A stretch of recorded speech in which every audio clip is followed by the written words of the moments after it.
Ladies and gentlemen, today is November 12th, and I'm glad to see that you guys remained calm as I instructed you to do.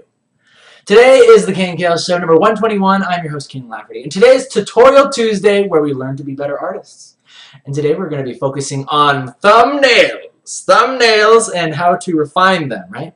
First, what you're going to do is you got to get yourself one of these KNKL reaction packs right here. And you open it up, you got this little thumbnail filer, thumbnail refiner. And you're just going to go ahead and do one of these. No, just kidding. All right, we're actually going to be talking about the Emma thumbnails that we were working on yesterday in the Choose Your Fate episode of Emma Monday. And I'm just going to go ahead and roll this over to Tutorial Tuesday because we've already done a lesson on thumbnails, and you guys kind of know how I go about doing that. And if you want to know more details, if you're watching this on YouTube, simply watch the episode prior to this if you want to see how I came up with all these thumbnails. But, like I said, yesterday, in fact, before we go into this, we need to take a stroll down the lovely lane because we got a bunch of new awesome submissions like this Atrox over here. I love the style of this coming in from Gabriel. This is awesome. This kind of reminds me of myself when like my hair gets like really shaggy and long, kind of like it is right now. And Tristana, gotta love that. This awesome Loki piece by Alicia featured that. I love this style over here. And it's a little girl with an axe.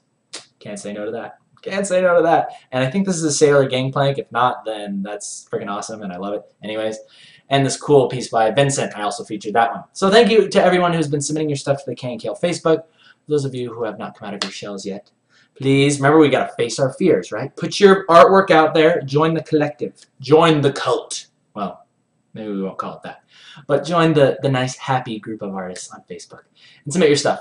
All right, with all that out of the way, let's go ahead and talk about, yes, yesterday we selected F right here, this composition with Emma staring down this tidal wave of zombies, kind of like stretching over the horizon.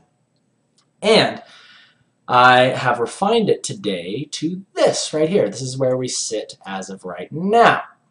But what I want to talk to you guys about is how I went about refining that thing that I just closed and I need to have open. Gosh dang it.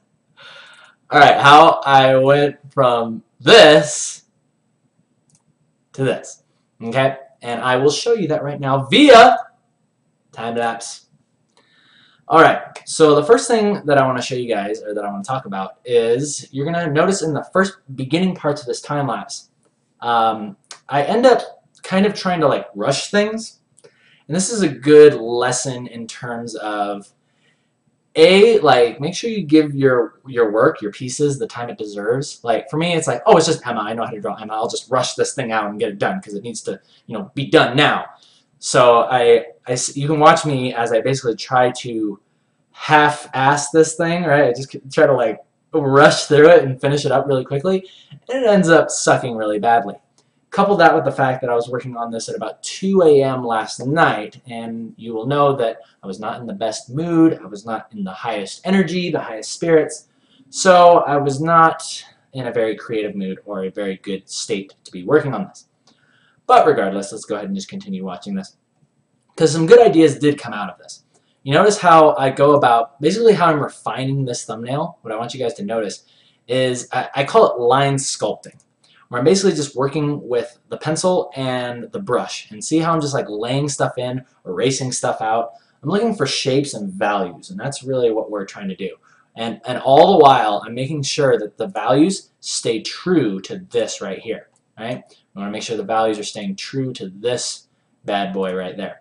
And you'll notice, because I was rushing this, I actually stray away from the original values that I laid down in the thumbnail, and that's one of the reasons why it ends up looking like crap and why I decided to restart it.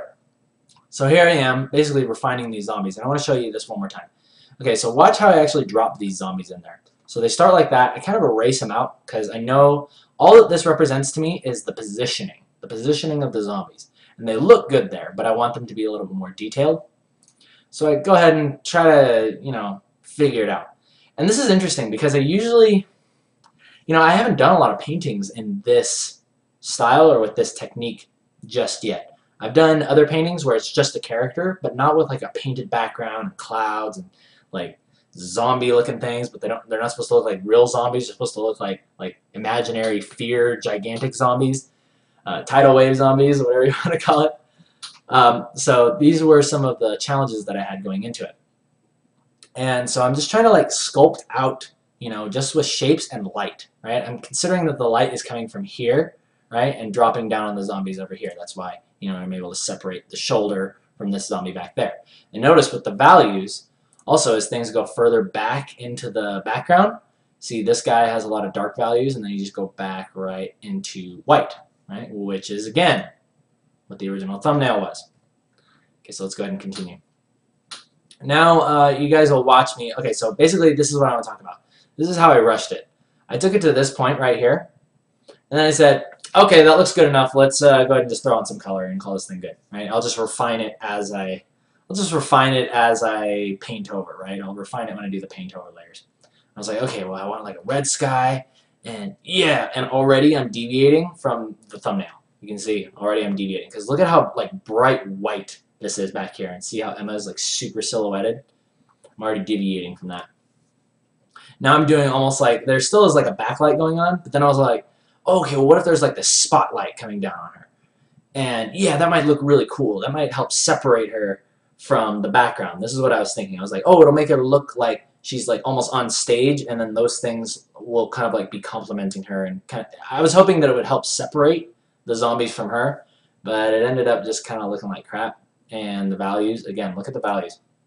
See, there's like bright things happening here. She's no longer silhouetted. There's a lot of lights on her. And well, I think it looks nice.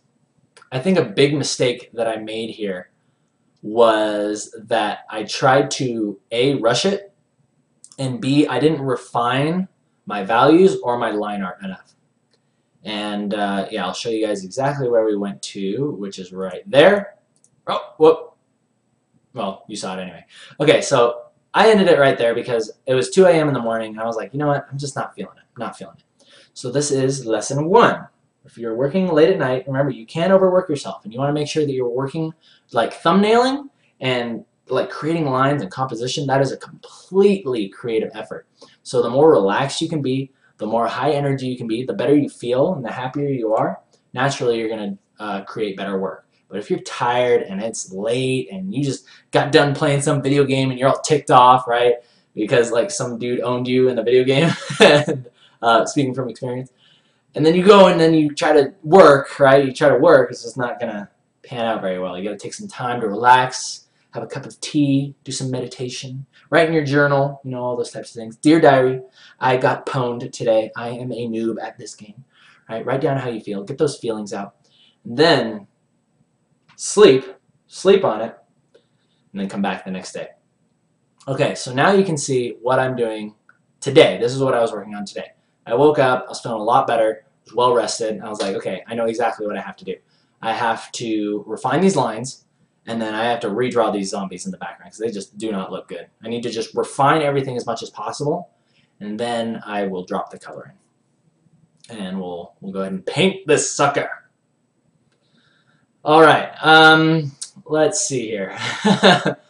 What else do I have to say? Oh, another interesting thing was, I was having thoughts last night of not even completing this picture. I was like, you know what?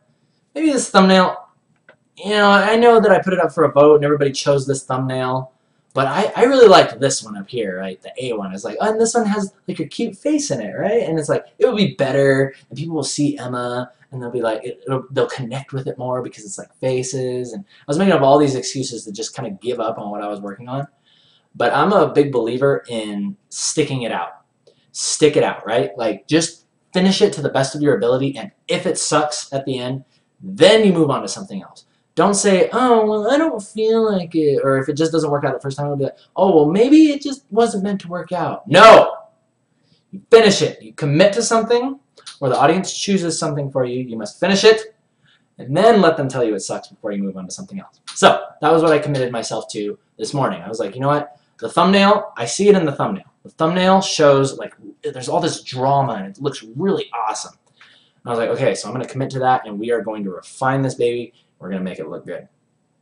And constantly, as I'm refining and as I'm adding details, I'm always referring back to the thumbnail, always referring back to this, because all of the action and all of the emotion is captured right in here. That's what's really important about thumbnails, guys, is that like if I was to try to draw this picture, oh, and here's another thing I'm doing, is I actually went in, and even though this was on one layer to start, I actually kind of, I lassoed Emma herself, and then I put her on her own layer, because I'm going to drop the color behind her, and she's going to be a little bit more like an animation cell, whereas the background, the zombies and the clouds, is going to be more painted. And check this out. I added in these houses and stuff because I really wanted the zombies to appear like they were more of like a figment of her imagination, like they're all giant and in the sky and really scary looking. And it just, like, it wasn't coming across exactly like that. I mean, they look big, but it just looked more like a, I don't know, like a weird movie poster or something. I wanted it to look more like her imagination, that she's seeing those things. And the reason why I dropped in these houses, and like having that as a scale thing, like the house is right there and then these zombies are like massive. The reason why I dropped those in was because, again, I looked back at this thumbnail and I looked at this little, like these little scribbles that I did there, and I was like, oh hey, there's like a dark patch of value that's happening there. And it actually looks really nice. And then I got the idea. I was like, oh hey, maybe that should be like some structures or something. That should be some houses right there. So I went ahead and drew those in, and now look at that. Now it creates even more depth because we have Emma in the front, and we have the houses there, and then even further back we have these crazy big zombie looking things. And I'm really, really digging that. So you'll watch me just go ahead and refine that. And I'm looking at what you guys are saying in the chat over here, making sure you guys aren't panicking because the mic shut off or whatever. I want to get a new mic. I need to get a new mic, as well as a new camera, new 1080p camera. But that's another conversation for another time.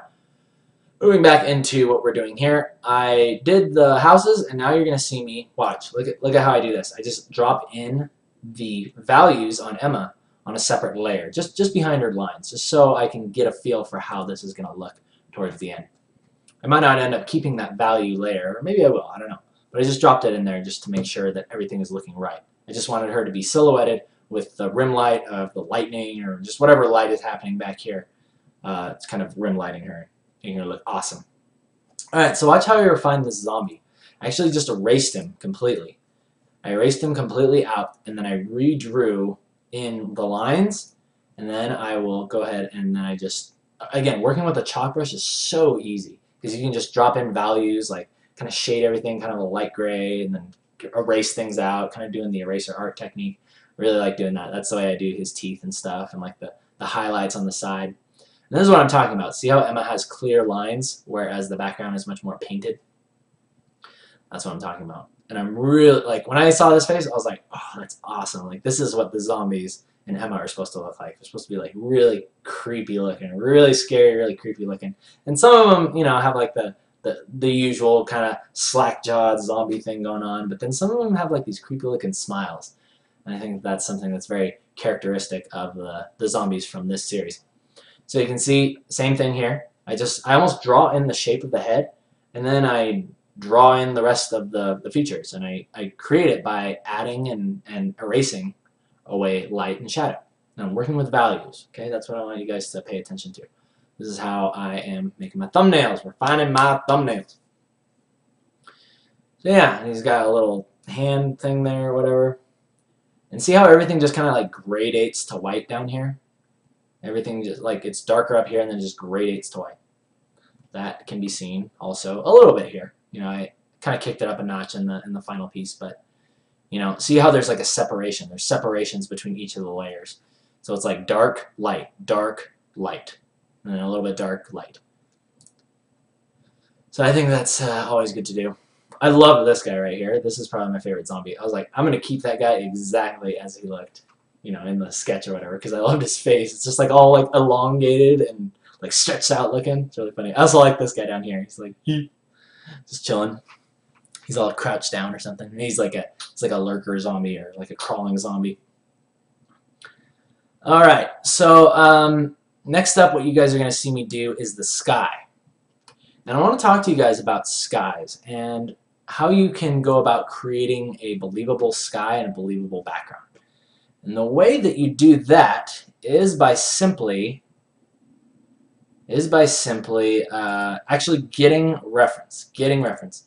And this is something that I always do. Like whenever I see a cool sky or something, when I'm outside driving, I always take my phone and I'll, as I'm driving, I'll like try to take a picture of the sky and like grab the wheel with my knee, and that is not the safest of things to do, so I don't recommend that. But like I said, I think that the best references that you can get for skies are pictures that you've taken yourself. So I'm just gonna go through these really quickly. There's probably about 15 different skies here of clouds that I really like. And these types of things you just can't really capture with, I mean, you can kind of make up stuff like this, but like I like studying. I haven't done this enough. I haven't studied the different shapes of clouds that can be in, the air, and like the transitions of colors, like it's awesome, like the yellow to the orange, and then like the sky's kind of peeking through each part of the little parts of these. I love stuff like that. I love how they're just kind of like wispy, sandy stuff. So I loved how the vines were hanging down here. I actually used this in the issue 2 part 3 at the gas station. But see, stuff like this. I love how the blue sky is there, but then just the layering of the clouds and the differences between the shadows and the light. So I'm just going to jump through the rest of these really quickly. And this is the one that I actually ended up using for the background in this one, and you're going to see me go ahead and do that right now. But I liked how it looks like, I imagine if these clouds were red and orange, they would look really scary. Like, see, this almost looks like a mouth or something, and this is like a big cyclops eye or something. I don't know. But it just looks like they're all like torn apart, and it looks really kind of like post-apocalyptic. So that was my reference that I'm going to be using here, and watch me as I paint in the background here. Using that reference, and I highly recommend, once again, if you're painting clouds, painting backgrounds, use reference. And you'll notice the first thing I do here is create just a gradient for the sky. Create a gradient for the sky and then draw the clouds over top of it. That really, really helps me out. So I just start by laying in these things, and it's all about just color. See, here's the big cyclops eye right there. And then I'm focusing on just that feeling that they're just kind of like being torn apart. It looks really kind of almost like fiery. It almost looks fiery if you look at it. It's pretty cool. So I'm just paying attention to values, squinting my eyes at the photo on the side, and then just laying in the clouds. And then before you know it, you can start to see the clouds appearing. See, check that out, huh? There's no way I could come up with something like that, if I was just, drawing. But I think after getting enough experience with backgrounds and drawing skies, I think I'll be able to get better at it. I'll be able to get better at creating things out of my mind. Different sky compositions and such. Alright, so then I just drew in these zombies back here. I was like, oh, there should be like little, like a group of zombies over here by the house or whatever, so I drew those in as well. And that, ladies and gentlemen, is how you go about refining a thumbnail. Now, let's go ahead and jump in, because I want to talk to you guys also about the way that I layer, the way I kind of like chop up and begin to layer my thumbnails. And I'll show you exactly how everything lays into this thing here. Okay, so let's start with the sky. Again, see, look, it's on its own layer. Isn't that cool? So the sky is on its own layer. You got the zombies on their own group, but I've actually separated the zombies into their own layers as well. But the way that I do this is not actually by drawing them like that first. The way that I do this is I actually just go in and I lasso them. Like, say they look like this first. I'll go in and then I'll do one of these. I'll lasso this guy. Kind of like that, just as close as I can get. Doesn't need to be perfect. And I had already had this guy lassoed, so he's on his own layer already. But, yeah, so I do that, and then I'll almost like start picking pieces out of the thumbnail. Like originally, say it was, oh wait, I already closed that thing. Oh well, whatever. So they're all on one layer. I start to just kind of take them and pick them out. That way I can edit them without worrying about like messing with the other ones, or messing up the other ones. Like, for example, when this guy's on his own layer, I can draw behind this guy. I can draw behind this guy, and then if, that goes too far into him, I can just erase it away. See, like that. So that's another thing. That's kind of a technique that I do. It's not super important that you do it. I don't even think I needed to like separate all of these zombies into their own layers, but it'll probably come in handy when I'm going into actually coloring. I think that 90%, again, 90% of your drawing is just setting it up. Just setting it up and locking in the vision. And I think after you do that, it just makes everything so much easier. Like the coloring, and like the coloring, as far as I'm concerned, it feels like literally the last 10% of the drawing. I'm just sitting there, and it's actually really relaxing. Whereas the thumbnailing phase and all this stuff, like laying out what the people are going to see, that's the hardest part. That's the creative part, where you gotta be on your toes. So then you got the values right there in Emma, and then you got that. And that's basically it.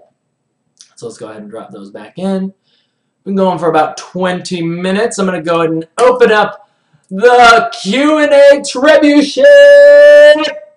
Please launch your questions over the castle walls, like this car, and we'll have some good times. Any questions will do. Any questions will do. Specifically relating to thumbnails, how to refine them, with your very own Kenneth Cole reaction. Sponsored by. Oh, and you guys are, oh good, you guys caught on that was Kel.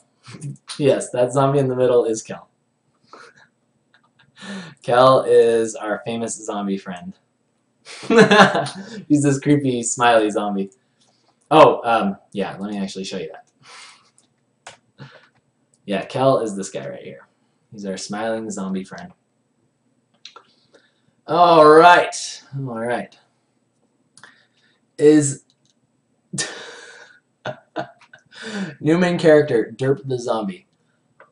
Why so dead? Alright. Someone is recommending, people in the chat, check out Simon. He's recommending Armand Serrano, The Power of Thumbnails. I actually have not checked that out, but I'm going to write that down. Thank you, Simon. Thank you very much. Any other questions? Let me know. And then we're going to go ahead and finish this up. And in the meantime, pull up epic outro music inconspicuously. Shh, shh, shh, shh. Kel has not necessarily appeared in the comic yet. I don't think he's appeared. Oh, actually, no, he's appeared in the comic. He's appeared in the big zombie horde that the bikers run through. He was in that part. But I'm thinking that he will never die. In fact, some people have been hinting that he is Patient Zero. Some people have been hinting that Kel is Patient Zero. But we'll have to see what happens with that. Alright. Question coming in from Telrin. He's asking, I've been away from the whole Emma thing for a while. How far have you gotten in the comic? We just released issue 3, Telrin. So, yeah, I don't know if you finished issue 2, part 3. But we're up to, I think we're up to 80 pages. I think we're about 80 pages. So, I'm super excited. And I got some good news coming up for the future of the comic, but I don't want to spoil things. Don't want to spoil things yet. Dordu is asking, do you know about the color to alpha tool in GIMP? It seems really nice, grayscale images that aren't separated into layers. I actually don't know. I don't know about that. I do not know about that. Sorry. Clearly, I am not very good at the Q&A trebuchet today. But, regardless, I think we're going to go and end episode 121 of the KNKL show. So thank you once again for joining me live on Twitch. People on YouTube, thumbs up if you like it, thumbs down if you don't. My name is Ken Lafferty. You guys take care of yourselves. We're going to have a lot of fun tomorrow, whatever Wednesday. We're going to have a lot of fun tomorrow, whatever Wednesday. You guys take care. Right song is playing now. I'll see you then. Later.